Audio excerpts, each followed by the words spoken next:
অনেক দিন পর আবার একটা ভয়েস ওভার ভিডিও নিয়ে এলাম। এখন আর খুব একটা ভয়েস ওভার দেওয়া হয় না, তাই তোমাদের কাছে একটা ছোট্ট রিকোয়েস্ট, ভিডিওটা স্কিপ না করে শেষ পর্যন্ত দেখবে। কারণ আজ শুধু একটা বেন্টো কেক দেখাবো না, দেখাবো একটা পারফেক্ট রেজাল্টের পিছনে লুকিয়ে থাকা রিয়েল স্টোরি।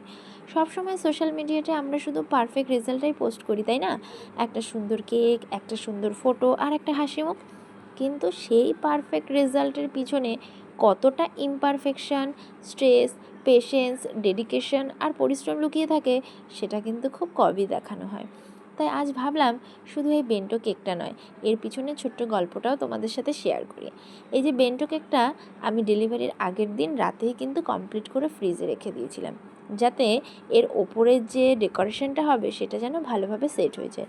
কিন্তু দুর্ভাগ্যবশত সেদিন আমার বাড়িতে বারবার লোডশেডিং হচ্ছিল, ফলে ফ্রিজে ঠিকমতো ঠান্ডা রাখতেও পারিনি, আর গানাশটা অর্থাৎ ওপরে যে আমি ডেকোরেশনটা করেছিলাম সেটা কিন্তু ঠিকঠাক সেট হয়নি।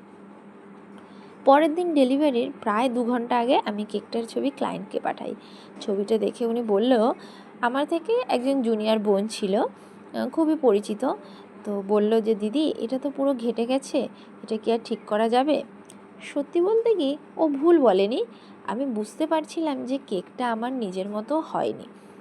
তাও আমি ওকে বললাম, এখনও লোডশেডিং চলছে, তাই আমি শিওর নই আবার হাত দিলে ঠিক হবে নাকি আরও খারাপ হয়ে যাবে।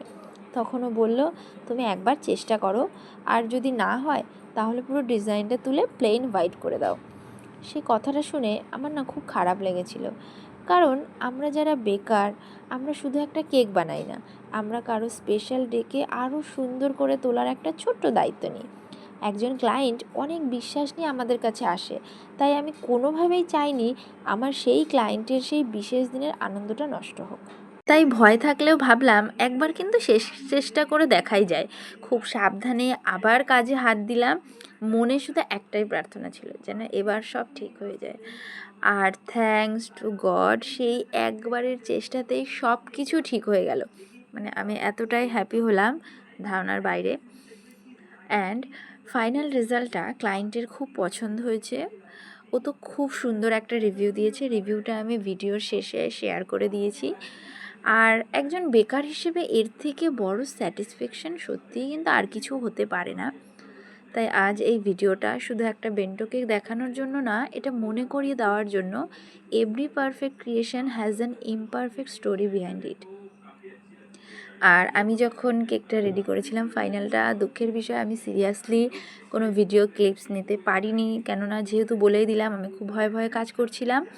তো আর বিশেষ একটা কথা হচ্ছে যে সবসময় যে সব কিছু প্রথমবারেই পারফেক্ট হয় তা কিন্তু না, কিন্তু যদি নিজের কাজের প্রতি ভালোবাসা আর হাল না ছাড়ার ইচ্ছা থাকে, তাহলে শেষ পর্যন্ত একটা সুন্দর রেজাল্ট পাওয়া সম্ভব হয়। ভিডিওটা শেষ পর্যন্ত দেখার জন্য থ্যাংক ইউ। দেখা হচ্ছে নেক্সট ভিডিওতে। Till then, tata.